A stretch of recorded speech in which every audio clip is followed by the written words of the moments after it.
Désert de l'Arizona, dans l'ouest américain. Ce trou immense, c'est le célèbre météore cratère. Un cratère en forme de bol de plus d'1 kilomètre de diamètre. La cause, la chute d'une météorite il y a 50 000 ans. Les météorites, ces fragments de blocs rocheux qui errent dans le système solaire et pénètrent dans notre atmosphère. Jusqu'à présent, très peu de moyens existaient pour les surveiller. Pourtant, les chercheurs du monde entier s'inquiètent. Ils pensent que des météorites géantes pourraient provoquer la fin du monde. Ces phénomènes sont pris très au sérieux par la communauté scientifique internationale. En France, des astronomes ont lancé une grande chasse aux météorites. Sur les toits de l'Observatoire de Paris, des scientifiques viennent de mettre en place un réseau de caméras de surveillance. Une grande première. L'objectif de cette caméra, c'est d'observer toutes les chutes de météorites qui créent des grosses étoiles filantes. Ces grosses étoiles filantes étaient jusqu'à présent la seule trace de météorites dans l'atmosphère. À chaque fois qu'il y a un gros météore détecté par plusieurs caméras, on le sait instantanément et on est capable en quelques minutes de calculer la trajectoire. Et donc en faisant ça, on est capable de savoir où et quand les météorites tombent en France. Tout le territoire est quadrillé.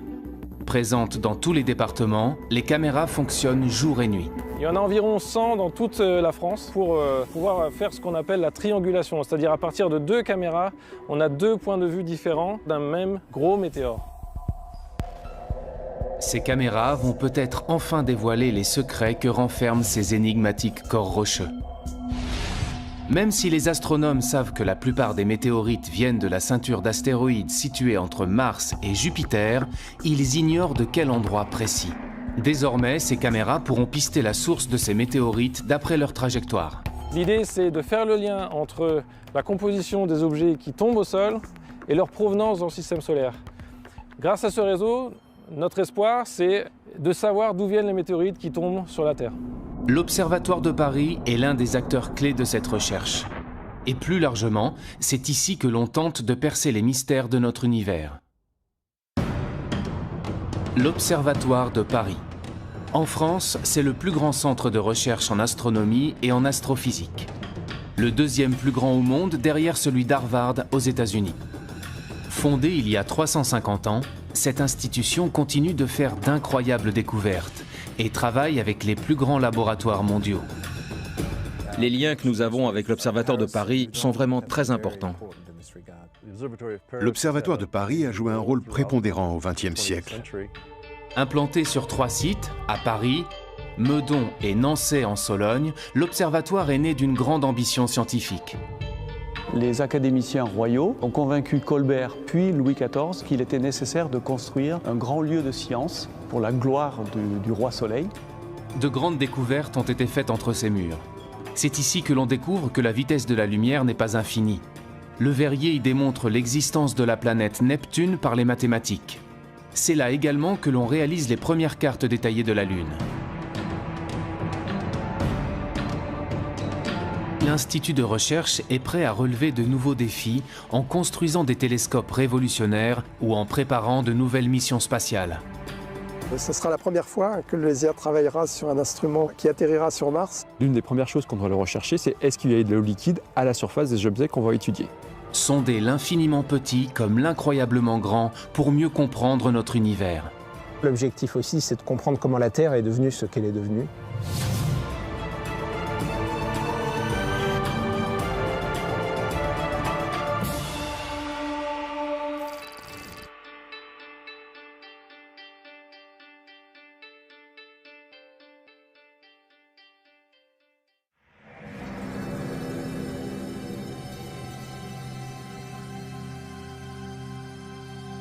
Nous sommes à l'ouest de la capitale, à Meudon. Sur les hauteurs de la ville, de majestueuses coupoles astronomiques dominent Paris. Fondé en 1876 par l'astronome Jules Janssen, le site de Meudon est rattaché à l'Observatoire de Paris depuis le début du XXe siècle. À première vue, l'endroit semble paisiblement endormi. En réalité, il abrite les projets scientifiques les plus ambitieux d'aujourd'hui. Ici, on ne se contente pas d'observer les étoiles. On prépare entre ces murs les grandes conquêtes spatiales de demain, en collaboration avec les laboratoires les plus renommés au monde.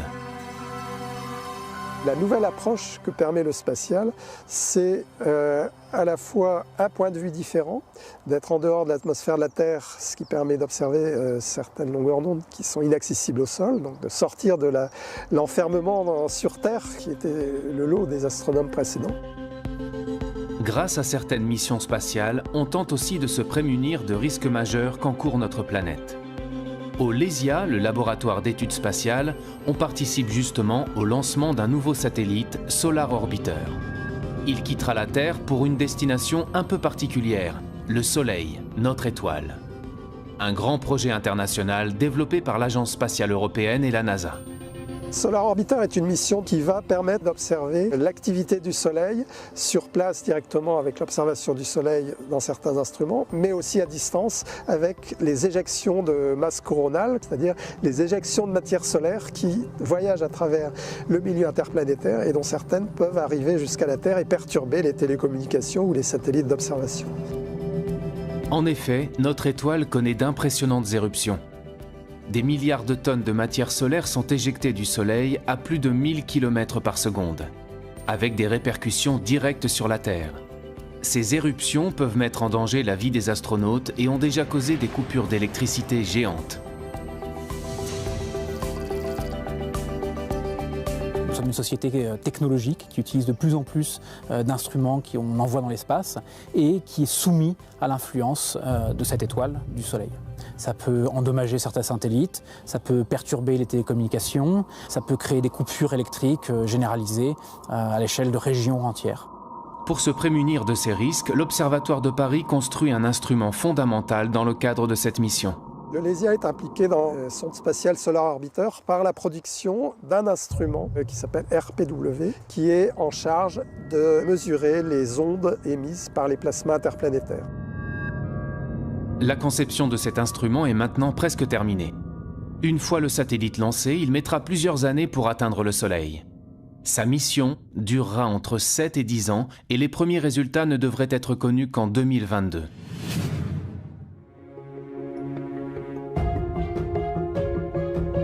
En attendant, les astronomes doivent s'assurer quotidiennement que le Soleil ne représente pas de danger pour notre planète. Ils ont mis au point un procédé pour surveiller le Soleil, mais cette fois-ci en restant au sol. Le même procédé depuis plus d'un siècle.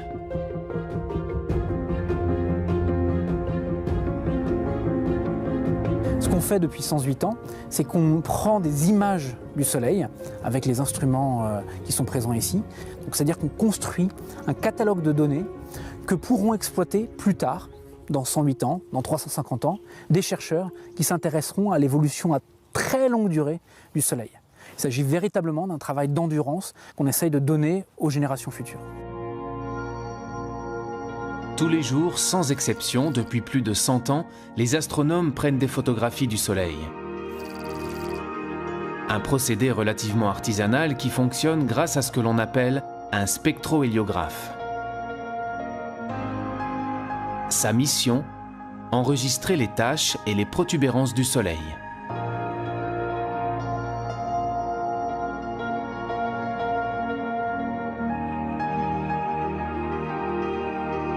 Il est nécessaire d'avoir ces types d'observations qui sont faites au sol, qui sont faites de manière relativement simple par rapport à ce qu'on est capable de faire, mais qui sont irremplaçables. Voilà, donc là, vous avez la photo en direct du Soleil, en lumière blanche. On est en période de descente d'activité, donc on n'a absolument pas de taches sur le Soleil aujourd'hui.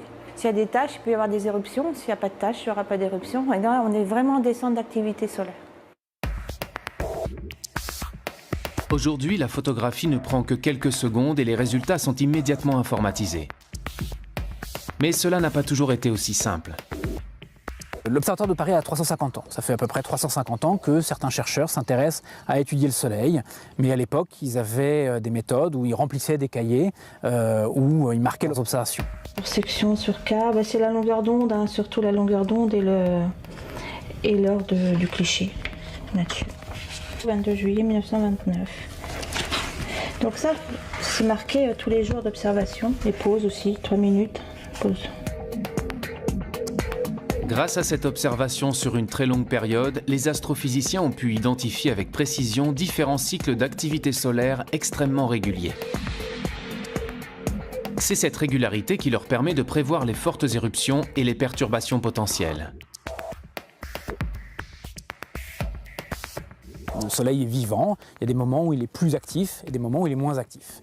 Donc il y a un premier cycle qui va être le cycle qui est très bien connu, qui est le cycle de 11 ans, où au début du cycle, petit à petit, il va y avoir de plus en plus d'éruptions jusqu'à un maximum. Et puis à nouveau, pendant quelques années, la fréquence des éruptions va diminuer jusqu'à ce qu'on arrive à un minimum où il n'y aura aucune éruption.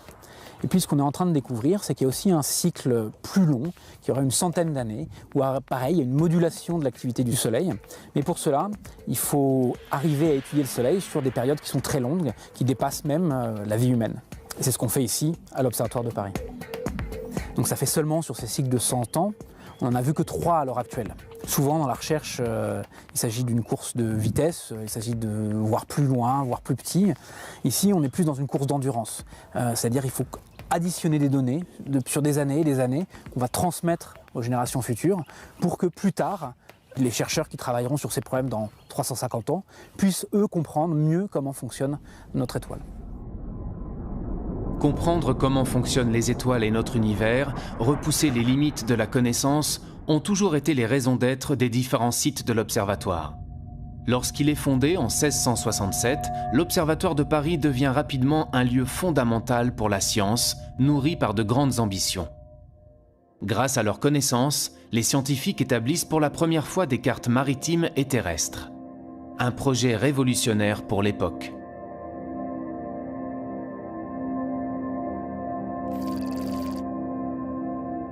Sous le règne de Louis XIV, il était nécessaire de construire des cartes précises. Et on avait demandé à l'époque aux astronomes, grâce à leur connaissance du ciel et des mesures de latitude et de longitude, de construire la carte, notamment la carte de France.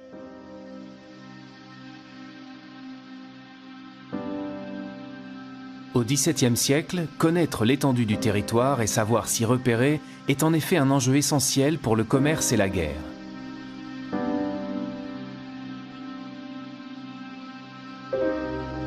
Pour l'anecdote d'ailleurs, il s'est avéré que cette carte montrait que le territoire du royaume de France était en fait beaucoup plus petit que ce qu'on croyait à l'époque, ce qui a fait dire à Louis XIV que ces astronomes, qui l'avaient si bien soutenu financièrement, lui avaient fait perdre plus de territoire que ne lui avait fait gagner toutes ces guerres. Cette carte, qui nécessite 60 ans de travail, représente une véritable innovation scientifique. C'est la première fois que l'on s'appuie sur la triangulation pour concevoir la représentation exacte du territoire. Et cette carte prend comme point zéro géographique une ligne méridienne, une ligne droite scindant le territoire en deux. C'est d'ailleurs en suivant cette ligne nord-sud que l'Observatoire de Paris a été construit.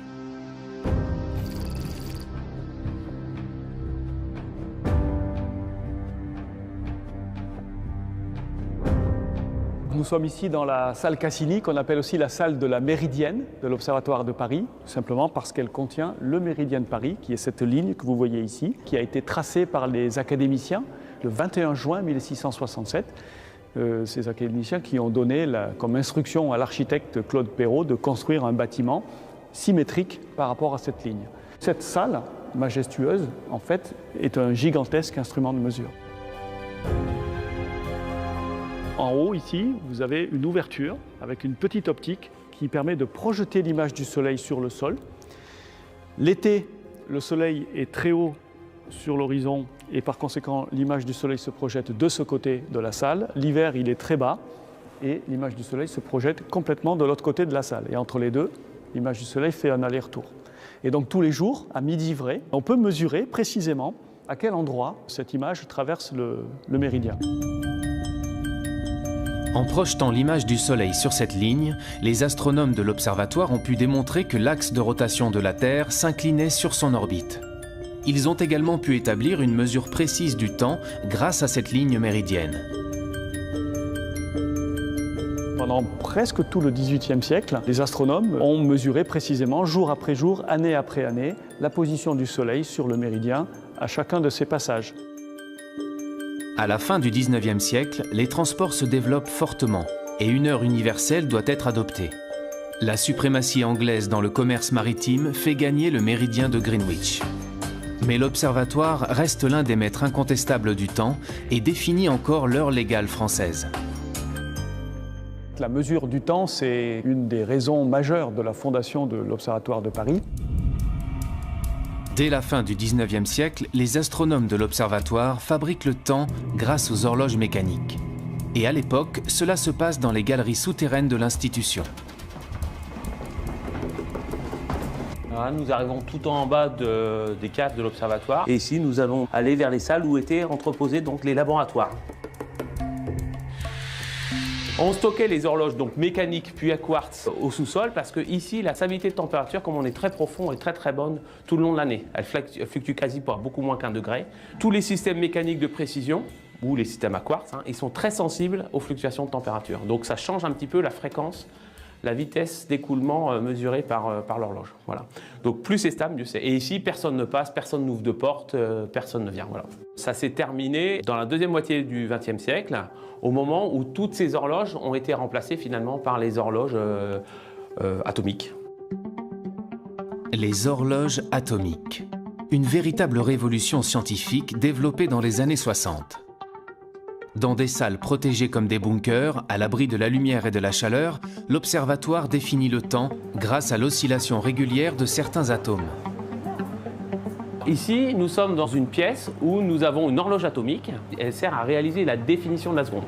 Et cette définition, elle est basée sur une définition par rapport à l'atome de césium, qui est de exactement 9 192 631 770 par seconde. Les atomes de césium ont la propriété de se mouvoir selon un mouvement de va-et-vient, une oscillation extrêmement régulière. Et nous, ce qu'on fait dans cette horloge, c'est qu'on va compter cette oscillation et donc être capable de réaliser exactement 1 seconde. Lorsqu'il passe d'un niveau d'énergie à un autre, l'atome de césium émet une fréquence immuable du rayonnement électromagnétique qui détermine la seconde. Et une fois qu'on sait très bien réaliser cette seconde, ensuite il y a d'autres systèmes par ailleurs qui vont compter les secondes pour réaliser la minute, l'heure et le temps en continuant à compter. Pour mesurer cette seconde, on provoque cette oscillation dans cette pièce isolée de toute perturbation. Pour contrôler ces atomes, on les refroidit, ça veut dire qu'ils sont très lents. On va les lancer, ils sont sous vide. C'est comme quand vous lancez une pierre. Ils vont monter, retomber, et pendant toute cette interrogation, presque 1 seconde en fait, pas tout à fait, on va mesurer cette oscillation. Donc on va faire des mesures ensuite répétitives, et ça va nous permettre de parfaitement fixer l'intervalle de temps, qui est à la base de la réalisation de l'ensemble ensuite de notre échelle de temps.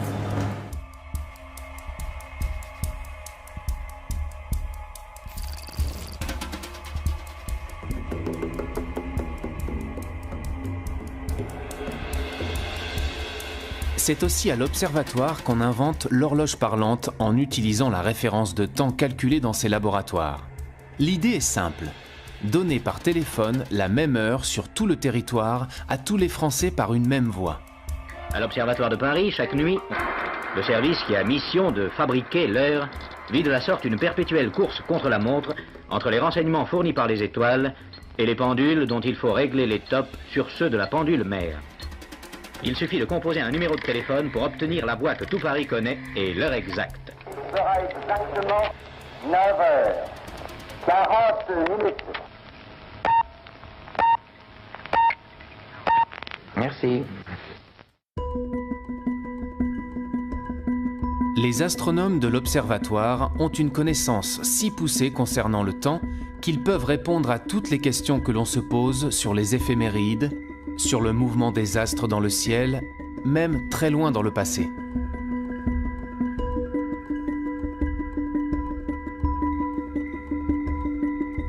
On a des personnes qui se posent des questions quand même un petit peu profondes, donc sur l'espace qui nous entoure, sur le temps.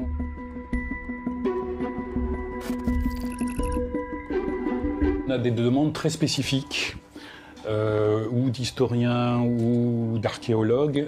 Ils ont découvert en fait une inscription qui est gravée dans la tour même de la cathédrale de Nevers. À la Saint-Michel, 1606, fut éclipse à 1h après-midi et fut nuit claire. Par rapport à ça, j'ai fait des recherches, il n'y avait pas d'éclipse, en tout cas en 1606. Par contre, il y en avait une qui pouvait être favorable, correspondre à celle-là, c'était l'année précédente, en 1605.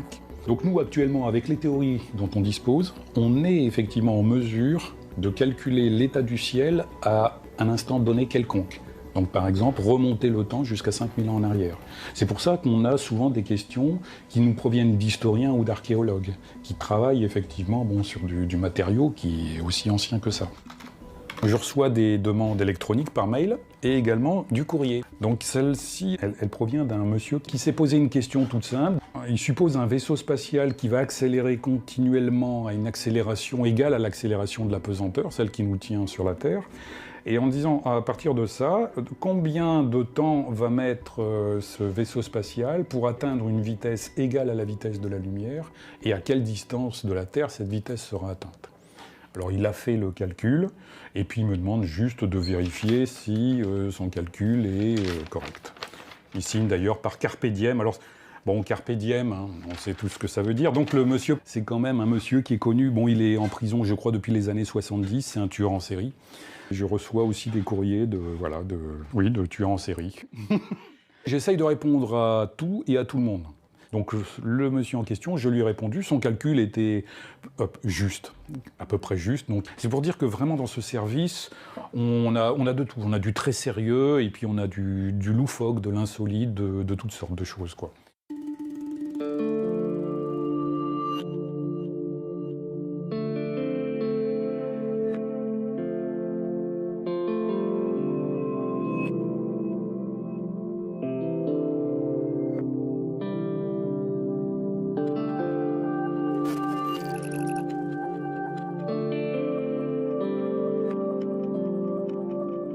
Le soir, Pascal Descamps s'offre un moment de nostalgie sur le toit de l'Observatoire de Paris.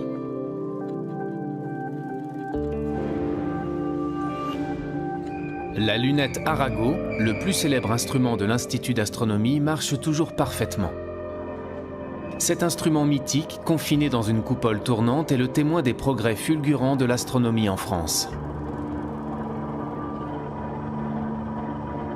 Au moment de sa construction au XIXe siècle, c'était la plus grande lunette astronomique du monde. 38 cm de diamètre et 9 mètres de focale. Cet instrument mythique, voulu par François Arago, a contribué aux recherches les plus célèbres de l'Observatoire de Paris.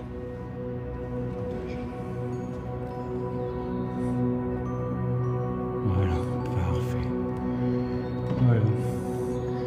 Tout est bon. Il n'y a plus qu'à lancer le moteur. On contrecarre en fait le mouvement de rotation de la Terre. La Terre tourne et on fait tourner la lunette autour du même axe, mais dans l'autre sens, de manière à en fait contrecarrer ce mouvement, à en fait l'annuler. Si je coupe l'entraînement, la Lune sort en moins d'une minute, elle sort, puisque la lunette va alors rester sur une direction fixe, pendant que le ciel tourne. Donc on perd la Lune tout de suite. Là, ça marche. Donc c'est bon.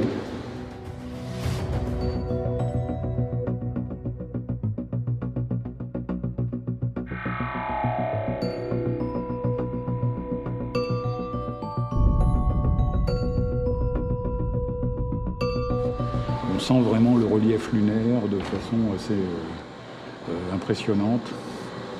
Ouais, là, c'est très... Et puis ça bouge pas.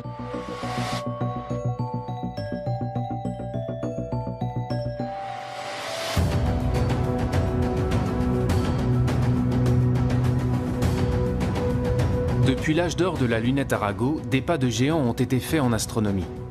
On observe encore les étoiles avec ce type d'instrument qu'à de rares exceptions. Désormais, ils sont beaucoup plus performants.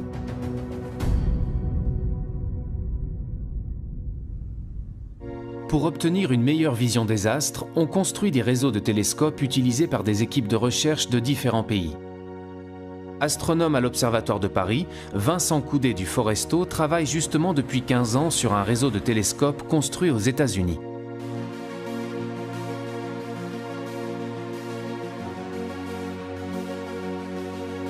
Ce réseau est situé dans l'un des observatoires les plus célèbres du monde, le mont Wilson, près de Los Angeles. C'est ici que l'on a découvert que l'univers était en expansion. Chaque année, l'astronome français et ses collègues étrangers se réunissent en Californie pour faire avancer leurs projets communs. De grands projets internationaux qui donnent à la science plus d'envergure. Ce qu'il y a de terrible quand on travaille ici, c'est qu'on a beaucoup de collaborateurs français et qu'on est forcé d'aller en France régulièrement.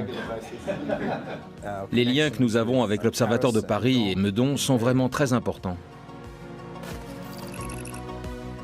Nous ne serions pas capables de développer toutes nos recherches scientifiques sans ces collaborations. Parce qu'on ne peut pas être expert dans tous les domaines. Nous avons besoin de personnes qui viennent observer nos instruments et viennent enrichir ce que nous faisons avec leurs connaissances.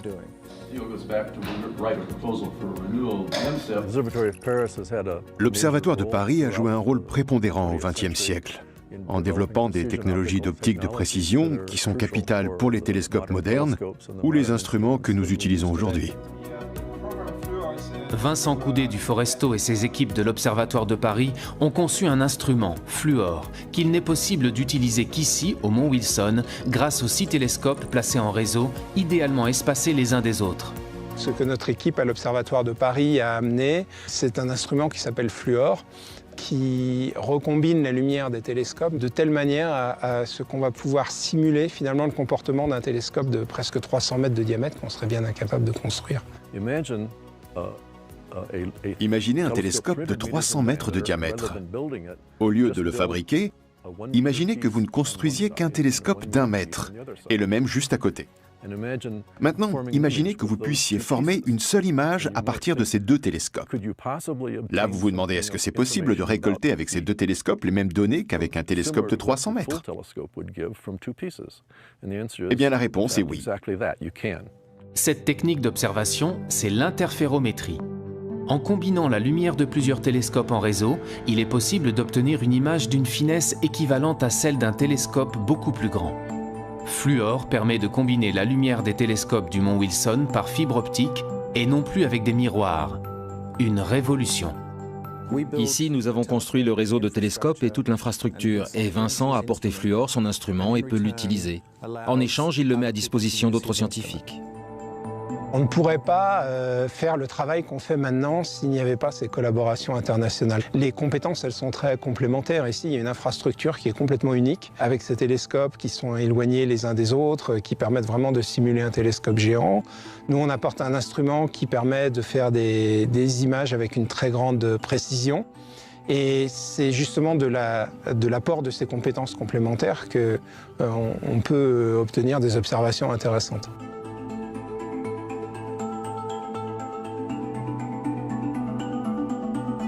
Quand on regarde une étoile avec un télescope, c'est un point. Toutes les étoiles apparaissent comme des points parce que même les plus grosses des étoiles sont trop petites pour être résolues par les télescopes. Et donc il faut un interféromètre pour voir les étoiles autrement que comme des points, pour voir des choses à la surface des étoiles. L'interférométrie ouvre de nouvelles perspectives dans la connaissance des étoiles, mais aussi dans la découverte de nouvelles planètes.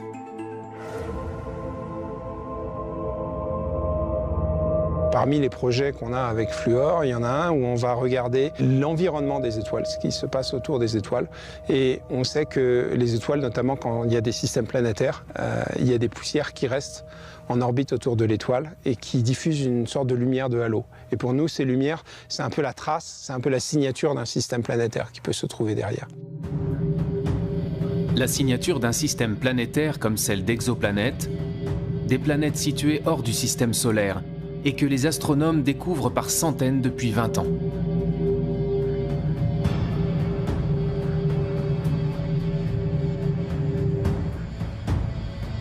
Ces collaborations entre laboratoires permettent de faire accélérer les découvertes. Grâce aux technologies modernes, les astronomes peuvent observer les étoiles à des milliers de kilomètres du télescope ou du réseau de télescopes pointés vers le ciel. Des équipes françaises louent parfois du temps d'observation sur les télescopes de l'Observatoire du Mont Wilson. Chacun met à profit ses instruments et ses compétences. L'astronome me donne les informations nécessaires sur les sources qui l'intéressent. J'entre ces données, je pointe vers les étoiles qu'elle veut observer, je lui trouve les franges d'interférence et je les verrouille pour qu'elle puisse enregistrer ces données. Nous avons aussi des équipes qui viennent de Sydney et de l'Université du Michigan. Chacun apporte ses instruments, ce qui leur donne du temps dans le réseau pour bien observer. Cela rend le réseau plus performant que ce que nous avions originellement. Donc c'est bénéfique pour tout le monde. Ces astronomes n'ont pas à construire de nouveaux interféromètres et l'interféromètre n'a pas à se fournir de nouveaux instruments. 10 minutes, c'est bon pour 8 minutes de plus. OK. Aujourd'hui, les scientifiques ne pourraient plus mener leur grand projet sans ces aides extérieures.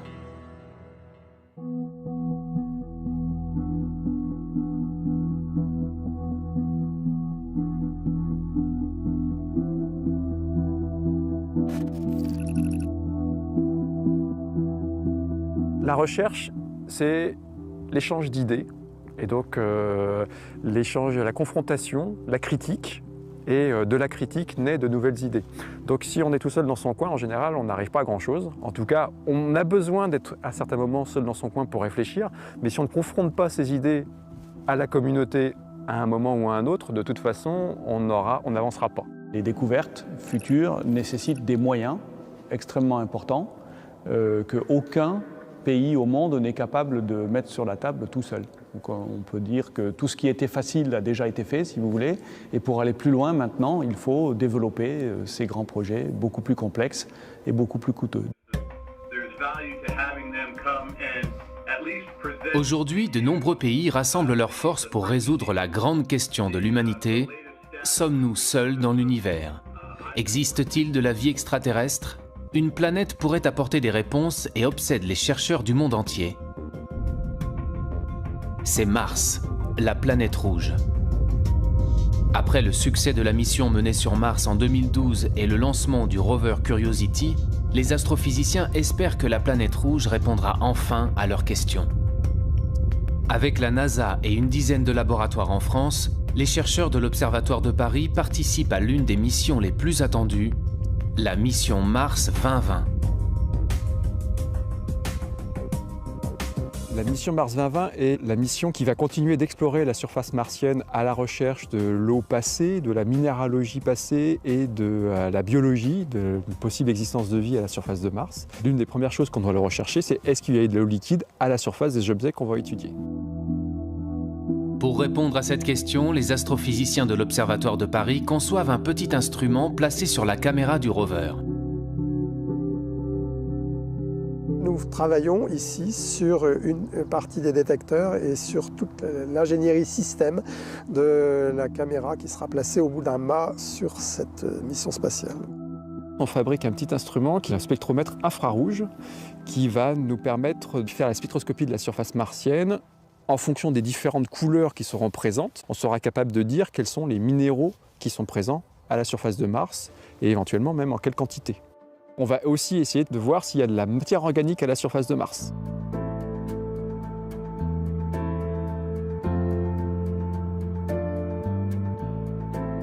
On a un défi qui est de faire un instrument très petit, beaucoup plus petit que ce qu'on n'a jamais fait. Donc ce défi de miniaturisation, il est important. Donc on se confronte à des problèmes auxquels on n'avait encore jamais été vraiment confronté en termes de place, d'intégration.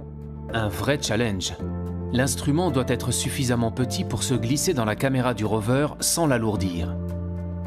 Pour concevoir leur spectromètre infrarouge, les astrophysiciens font fabriquer sur place, dans l'atelier de l'Institut, leurs pièces miniatures construites sur mesure.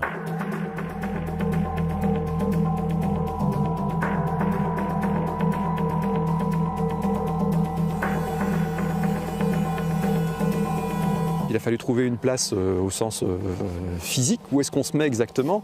Il a fallu aussi trouver comment on branchait nos fonctions, de l'électronique, quelle masse on apportait. Il ne fallait pas apporter trop de masse, parce que sinon on en était trop lourd, on n'aurait pas pu être au sommet du mât du rover. Donc on a tout ce genre de contraintes qui nous empêchent de faire exactement tout ce que l'on veut et nous restreignent dans nos objectifs scientifiques. Ce sera la première fois que le LESIA travaillera sur un instrument qui atterrira sur Mars et c'est pour nous un nouveau challenge. Un nouveau challenge que l'Observatoire doit remporter. Les équipes n'ont pas le droit à l'erreur. Maintenant que l'étape de fabrication de l'instrument est terminée, les chercheurs lui font subir une série de tests et de vérifications. L'instrument est placé dans les conditions extrêmes de l'espace et de la surface martienne. Sachant qu'il peut faire jusqu'à moins 133 degrés sur Mars, il doit résister à un univers hostile. pouvoir se dire qu'un petit morceau de métal et d'optique qu'on a créé se retrouve dans l'espace, c'est quelque part quelque chose qui nous rend très fiers.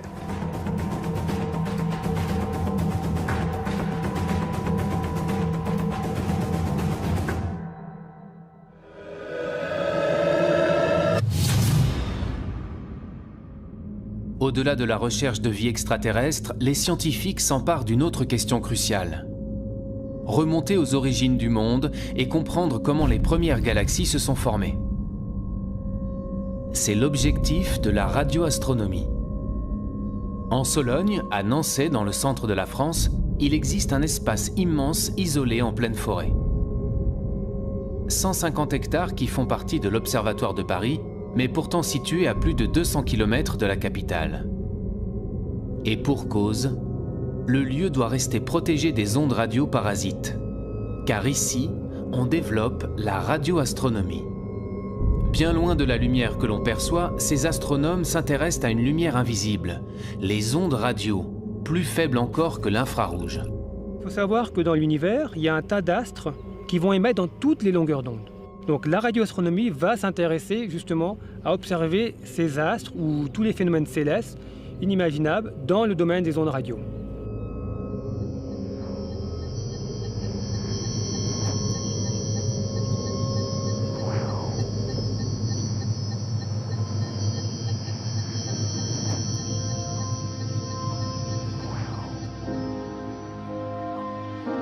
Les ondes radio émises par les étoiles sont collectées par cet immense instrument métallique.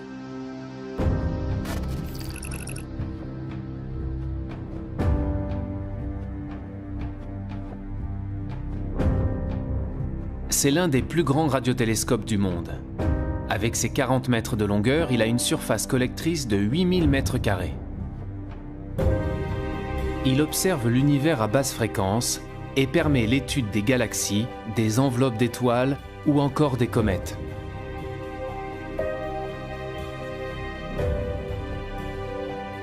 Vous pointez le télescope vers une direction d'observation du ciel, c'est la source qui vous intéresse. Donc le rayonnement arrive sur ce qu'on appelle un miroir qui va être mobile. Il réfléchit ce rayonnement sur un miroir fixe qui lui-même va réfléchir ce rayonnement dans un chariot où se trouve le récepteur. Ici, on peut voir presque l'intégralité du ciel, bien sûr, de notre hémisphère. Les ondes à basse fréquence correspondent à celles d'astres très éloignés et qui ont mis beaucoup de temps à nous parvenir, donc très anciens. La radioastronomie permet de remonter le temps et d'accéder aux origines de l'univers. Quand vous avez un objet émetteur en ondes radio qui s'éloigne de vous, cette fréquence, ce signal caractéristique va être décalé vers les basses fréquences. Et donc, ainsi, vous allez pouvoir étudier l'hydrogène dans l'univers lointain. C'est pour ça qu'actuellement, il y a des projets qui se développent à très basse fréquence, parce que ce qui permet d'étudier l'univers quand il était très très jeune, donc quelques centaines de millions d'années par exemple. C'est également grâce à la radioastronomie que l'on a découvert les pulsars issus de l'explosion d'étoiles en fin de vie. Les pulsars nous ont donné de nouvelles indications sur la structure de la Voie lactée. Désormais, les chercheurs veulent aller encore plus loin dans l'observation des astres grâce à des radiotélescopes de nouvelle génération comme Nénuphar.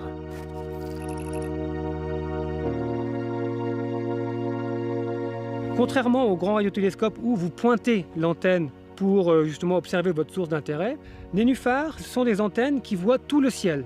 C'est un peu une révolution en radioastronomie en fait, c'est d'avoir des antennes qui voient tout le ciel et qui pointent et vous pointez dans différentes directions.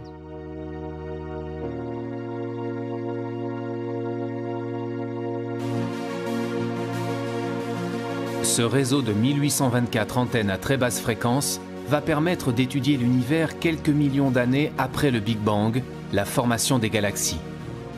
De nouvelles découvertes majeures en perspective.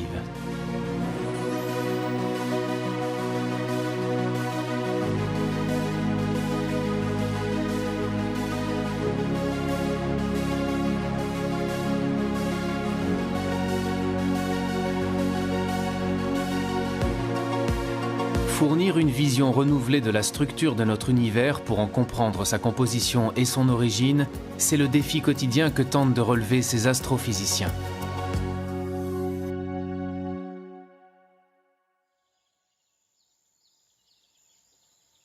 Depuis peu, l'observatoire explore également le ciel dans les plus hautes énergies, à l'autre extrémité du spectre électromagnétique, bien au-delà de la lumière visible. Le site de Meudon abrite un prototype de télescope unique en son genre. Il fera partie d'un futur grand réseau appelé CTA. Une nouvelle génération de télescopes dont l'objectif est d'explorer l'univers dans les plus hautes énergies, les rayons gamma.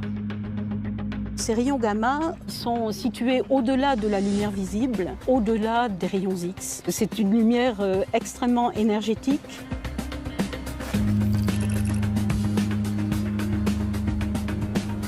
CTA va pouvoir observer des photons gamma qui ont des énergies de 10 puissance 10 à 10 puissance 14 fois plus grandes que l'énergie de photons optiques. Donc on voit qu'on touche là à un domaine qui est tout de même très loin de notre perception directe, personnelle. Grâce à une technologie interposée, on va pouvoir imaginer des façons de mettre en évidence ces rayons gamma et de les étudier, et du coup de devenir sensible, disons, en tant que civilisation technologique, on est devenu sensible aux rayons gamma de très hautes énergies. À ce stade du projet, les chercheurs sont encore en phase de test sur le prototype. Mais bientôt, plusieurs dizaines de télescopes comme celui-ci collecteront partout dans le monde ces rayons gamma. Ce que les télescopes vont observer, ce sont des flashs de lumière émis par des gerbes de particules. Des particules produites par les rayons gamma lorsqu'ils pénètrent dans l'atmosphère. On va pouvoir faire l'image de ces gerbes atmosphériques. Donc ça va faire une sorte de cascade de particules qui va descendre petit à petit vers le sol.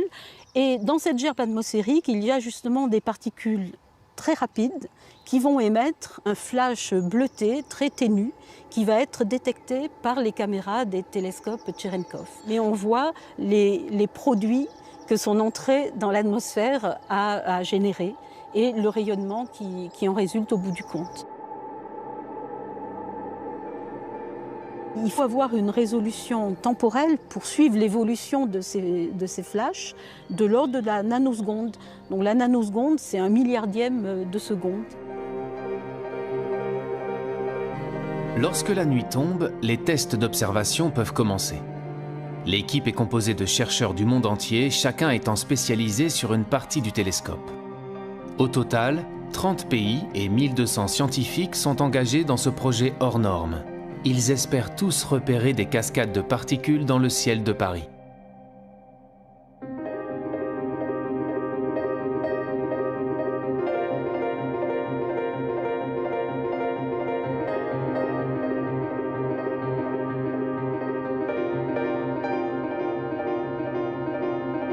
On va orienter pour identifier ces gerbes atmosphériques qu'on peut repérer. Elles sont partout, il y en a partout dans le ciel, hein, donc on peut chercher l'endroit qui nous paraît le plus dégagé. En l'occurrence, ça va être cette zone-là qui est bien indiquée parce qu'en plus, elle est assez protégée des lumières de Paris. Et là, elle n'a pas de nuages, donc on va pointer dans cette direction. On voit des sites où il y a eu des phénomènes très énergétiques et même voire cataclysmiques, comme des explosions d'étoiles lors de supernovae. Ce télescope pourra même observer des astres tellement compacts que la lumière ne peut pas en sortir, et qui restent jusqu'à aujourd'hui invisibles, comme les blazars, ces trous noirs qui renferment de nombreux secrets pour les chercheurs. Ça va apporter de nouvelles informations sur les propriétés de ces systèmes cosmiques. Et ça fournit en général à la communauté astronomique une vision renouvelée de notre univers.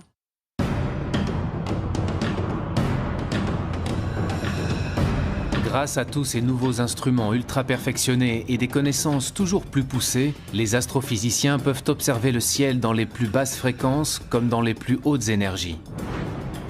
Mais ils se confrontent toujours à une limite, celle de la formation de notre univers.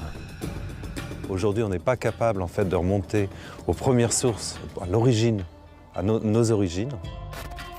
On a besoin d'observer des galaxies de plus en plus lointaines, beaucoup plus distantes. Et pour cela, il faut des instruments de plus en plus puissants. L'instrument d'observation le plus puissant, c'est le projet futuriste ELT, Extremely Large Telescope. Un télescope européen géant, le plus grand télescope au monde, celui qui va peut-être réussir à remonter le temps jusqu'à l'origine de l'univers. Là, le but, c'est vraiment d'aller jusqu'au bout, d'aller vraiment étudier physiquement en fait, les premières sources de l'univers. C'était quoi d'abord? Est-ce que c'était des galaxies? Est-ce que c'était des amas d'étoiles? Est-ce que c'était autre chose? Des étoiles même, simplement, en explosion? C'est un télescope qui va être installé dans les années 2020. Ça consiste à prendre tous les grands télescopes existants sur la Terre aujourd'hui, c'est-à-dire 15 grands télescopes de 10 mètres, les mettre ensemble, de combiner leurs miroirs et d'en faire un seul. Ces 39 mètres de diamètre, on doit les installer sous une coupole, ce qui fait que la coupole représente à peu près l'équivalent de 3 arcs de triomphe superposés. C'est l'un des projets européens les plus ambitieux en matière d'observation au sol.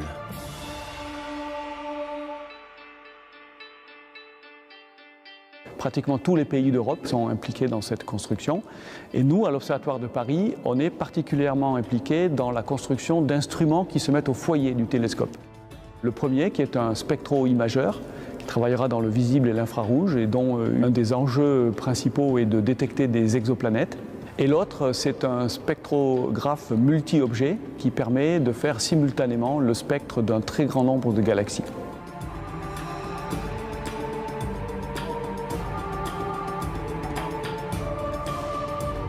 Il y a plus de 100 milliards de galaxies dans l'univers. Alors chacune de ces galaxies contient plus de 100 milliards d'étoiles. Rassurez-vous, on ne veut pas analyser les 100 milliards, mais on veut au moins avoir un aperçu, je dirais, de comment elles sont constituées. Et pour ça, il nous en faut beaucoup plus qu'une. Il en faut plusieurs centaines. On va pouvoir mesurer la composition des objets, de quoi ils sont faits. Dans le même temps, on va aussi voir comment ces objets se meuvent. Et on va regarder en fait les mouvements de cette galaxie. Donc en fait, on va refaire un bilan complet de l'univers, mais surtout un bilan complet de l'univers et de son évolution, de comment il était dans le passé. C'est un enjeu en fait pour toute la communauté d'astronomie du point de vue du télescope et des instruments. Et puis pour un institut comme l'Observatoire de Paris, c'est un sacré enjeu parce qu'on n'a jamais fait ça. À l'image de la construction de ce télescope géant, il reste encore d'incroyables défis scientifiques à relever pour répondre à l'ultime question: d'où venons-nous? L'objectif, c'est vraiment de comprendre comment les planètes deviennent ce qu'elles sont devenues, comment on peut relier leur histoire avec leur état actuel. Et évidemment, l'objectif aussi, c'est de comprendre comment la Terre est devenue ce qu'elle est devenue.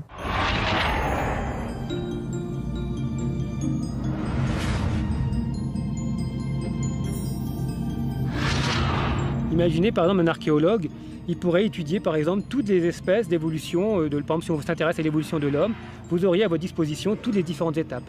Mais on peut comme ça maintenant remonter à des objets qui ont quelques centaines de millions d'années, donc c'est-à-dire un univers qui est très très jeune. On a exploré le ciel en radio, en infrarouge, en ultraviolet, en rayons X et en rayons gamma.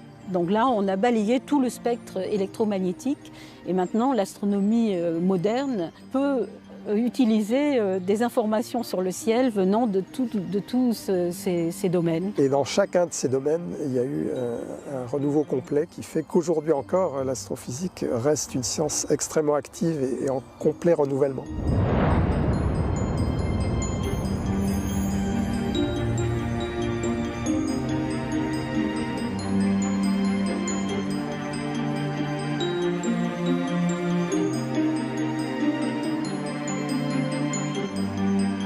Il y a un point qui est important pour tout institut de recherche, c'est de toujours accroître sa capacité à initier des grands projets qui contribuent à structurer l'avenir.